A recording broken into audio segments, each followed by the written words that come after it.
My name is Yossi Adlerstein, and I'm here today to speak about the Zons, Rav Moshe and his Rebbetzin. It's my very special honor and privilege.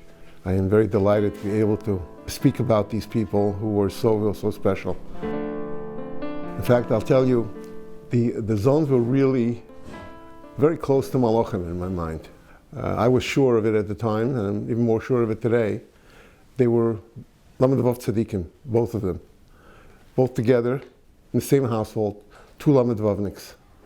And this is not the Lamed Vavniks of like wolf in the forest that Carlbach has made famous. This is the real thing, the real McCoy. They were so fine, and their whole life was basically just about doing mitzvahs, doing chesed, constantly looking out for new opportunities to do it.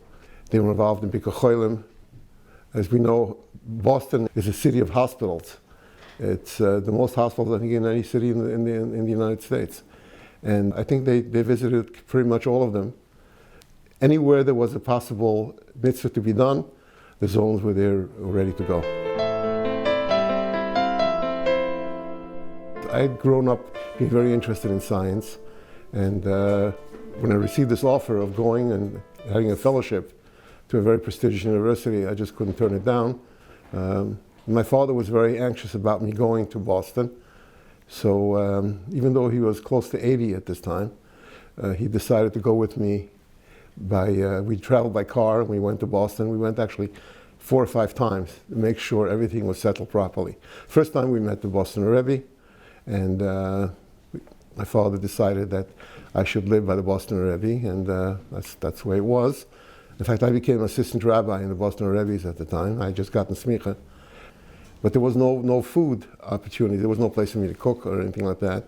And my father didn't want me to cook for myself either. He wanted me to be surrounded by people that would basically watch over me, not just physically, but spiritually as well. And not just my guf, but my neshama as well.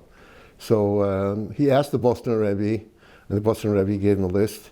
First one on the list were the Zons, of course.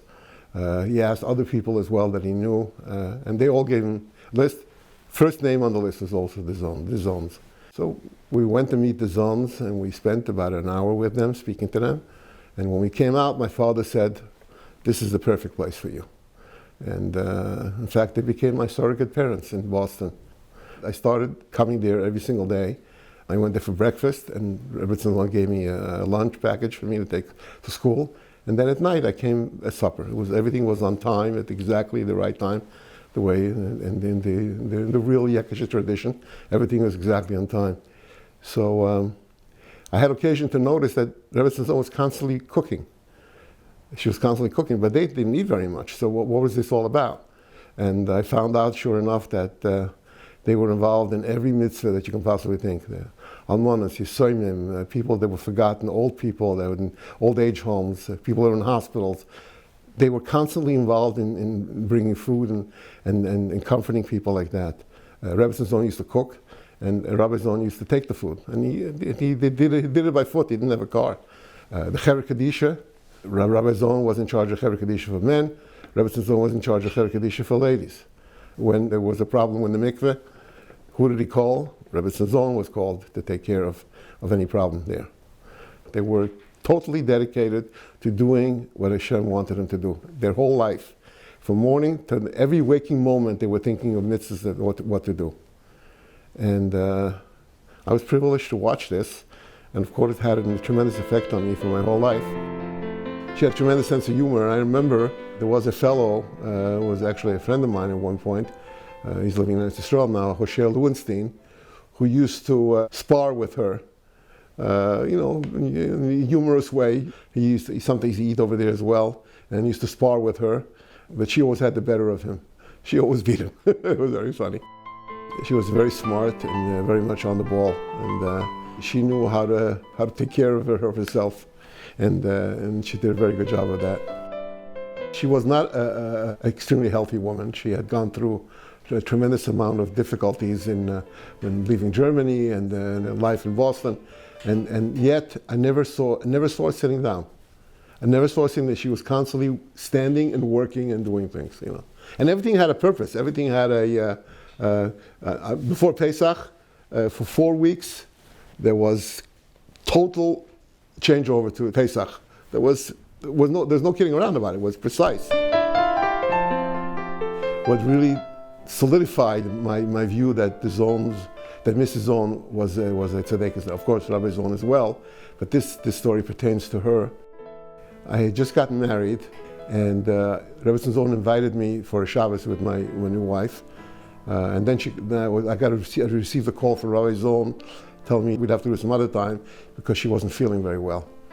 And then a short while later, I heard that she was in the hospital and she was very, very ill. I remember on a day, it wasn't a cloud in the sky, and I used to go to school by bike. I used to travel by bike every day. I used to go down Commonwealth Avenue, flying along there. I remember when I looked up in the sky and I saw a cloud or something like that, I always had a poncho with me just in case I didn't want to get wet on the way home. This day I didn't take a poncho with me. I went, it was a completely beautiful sky. It was a little cold, it was in the fall. And in the early afternoon, all of a sudden, the people that were in my office with me, they all ran to the window. And the sky was totally black. It was like night. And everybody was wondering what's going on. We didn't see any clouds, really. It was completely dark. And then, very short period of time, maybe a matter of seconds, the sun came back out again, not a cloud in the sky. Because I was actually worried at that point. I said, how am I going to get home? I have no poncho. It's going to start raining. I'm going to totally get drenched. And then it just disappeared, and it was not a sky. It was a completely clear sky. I heard that night that Rebbe Zon had been nifter. Exactly at that time. That was the time of Netzias Neshama. So Rabbi Stefanski mentioned it the next day, actually. Rabbi Stefanski mentioned it when he was maspeder. I don't remember if he said this particular. There's a Gemara in Moed Katan Daf Chafei that v'hoi b'yomahu ve'veisis Hashem es b'tzoraroyim. The sun will go down in the middle of the day, and so they mention a whole bunch of different things there of kehava nafshe when different Chazal were nifter. When it mentioned by Rabbi Yankov that when he was nifter, the stars came out in the middle of the day. And this is exactly what happened over here. The sky became night, and there was mamash at the time of Yossi Adlerstein, exactly at that time. So that reinforces my opinion and should reinforce the opinion of everybody else that we're dealing with a real tzedekah, a real tzedekah. Zecher tzedekah l'rocha doesn't even describe it. My message to all the children and grandchildren and great-grandchildren, that you have something to be tremendously proud of, and you should follow in their footsteps and try to learn as much as you can from their tremendous lives and how they conducted them and the difficulties that they went through, and nothing deterred them from doing the Ratzon Hashem. Yehei Zichron Baruch.